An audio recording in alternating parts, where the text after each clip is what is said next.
বেআইনি মদ মজুতদারির বিরুদ্ধে বড়সড় অভিযান পুলিশের। দীঘায় পুলিশের হাতে উদ্ধার বিপুল পরিমাণ বিদেশি মদ। বেআইনিভাবে মদ মজুত ও বিক্রির বিরুদ্ধে বড়সড় অভিযান চালিয়ে বিপুল পরিমাণ বিদেশি মদ উদ্ধার করল দীঘা থানার পুলিশ। গোপন সূত্রে খবর পেয়ে নিউ দীঘা এলাকায় অভিযান চালায় পুলিশ। পুলিশ সূত্রে জানা গিয়েছে, নির্দিষ্ট তথ্যের ভিত্তিতে নিউ দীঘা এলাকায় একটি গোপন মজুত ঘরে অভিযান চালানো হয়। সেখানে তল্লাশি চালিয়ে বিপুল পরিমাণ বিদেশি মদ উদ্ধার করা হয়।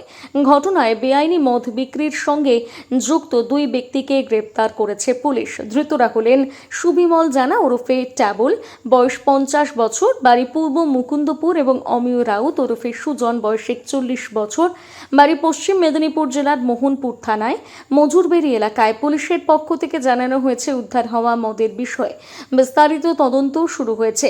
ধৃত দুই ব্যক্তির বিরুদ্ধে আইনানুগ ব্যবস্থা গ্রহণ করা হয়েছে এবং তাদের পুলিশ হেফাজতের জন্য আদালতে পেশ করা হবে। দীঘা থেকে সৈকত মাইতির রিপোর্ট, সানন্দা নিউজ।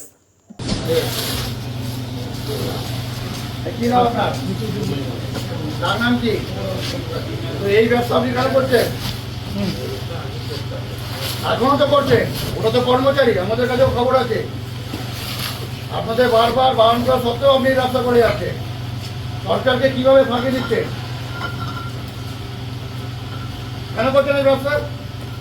ওটা আপনার